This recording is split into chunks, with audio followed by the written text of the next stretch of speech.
Alright, folks, another quick question. And this comes from Paulette, asking if Shakespeare's quote, "If music be the food of love, play on," was published before Mozart composed Eine kleine Nachtmusik. The answer to that one is yes. The Shakespeare quote is from the late 16th century, while Eine kleine Nachtmusik was composed late in the 18th century. A housing shortage is driving up prices in the area. That's right, Glenda. But apparently that's not all good news. We're joined today by an expert guest, Professor Nutbutter. Welcome, Professor. So a housing shortage is bad for the people trying to move here, right? Humans are programmed to desire certain representations within ideological reward structures, which are entirely apart from the actual rewards enjoyed. For example, consider capital. One final question, Professor. Is the housing shortage going to make me richer? By certain metrics, perhaps yes, in the short term. I like the sound of that. But what we are discussing is the study of a statistical abstraction and its effect on the human Thank you, Professor. It is a question of priorities. This just in from traffic. If you're thinking about hitting the streets, you can expect delays on the major roads, especially during rush hour. Good to know, Jim. Seems like everyone is in a hurry to get somewhere fast. It's worth slowing down. And if you can, plan your trip outside the rush. Oh, I don't know. I'd rather wait an hour in traffic than to have to start thinking about everything all the time. Besides, if I did that, I'd never get anywhere.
Pending updates to our power grid, the city will be experiencing rolling blackouts. We urge the public to remain calm during these breaks in service and to follow the guidelines on the city's website on how to plan for these temporary events.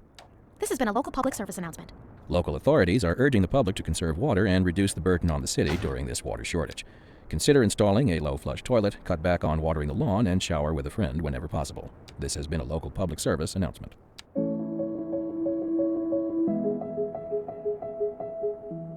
I hope you're having a great time. This is Liz Peterson on the Atmospheric Piano Channel.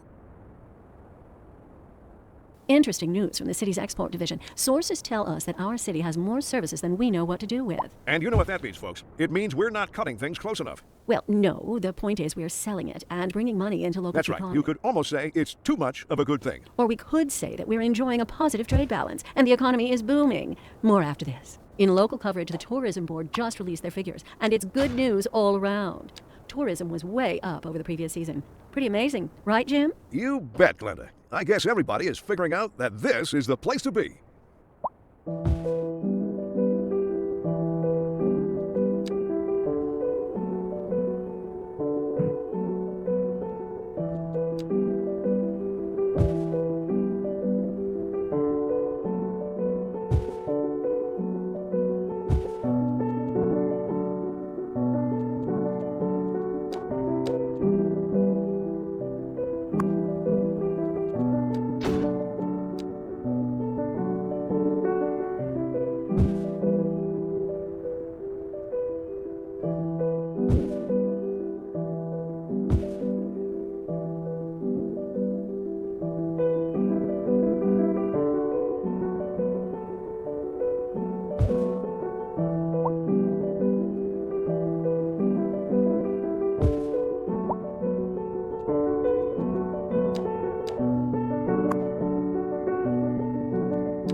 You're listening to the Atmospheric Piano Channel, and I'm Liz Peterson. Don't touch that dial. And on to our main feature story. The commercial district is booming as the area is attracting more high-end stores, bringing the latest in luxury to our neighborhood. You can now shop for designer shoes while sipping a fancy local Jarva mate, or so my wife tells me. That's good for business and good for the community. Thanks, Jim. We'll be back after this.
You're back on the Atmospheric Piano Channel, brought to you by Liz Peterson. I want to share a funny story with you, lovely listeners. We all know Beethoven, right? But did you know that despite his mathematical complexity of his compositions, Beethoven always struggled with numbers? He left school at age of 11 after learning how to add and subtract, but before learning how to multiply or divide. As a result, he found it difficult to keep track on his finances. Luckily, his compositions didn't struggle with numbers. A housing shortage is driving up prices in the area. That's right, Glenda. But apparently that's not all good news. We're joined today by an expert guest, Professor Nutbutter. Welcome, Professor. So a housing shortage is bad for the people trying to move here, right? Humans are programmed to desire certain representations within ideological reward structures, which are entirely apart from the actual rewards enjoyed. For example, consider capital. One final question, Professor. Is the housing shortage going to make me richer? By certain metrics, perhaps yes, in the short term. I like the sound.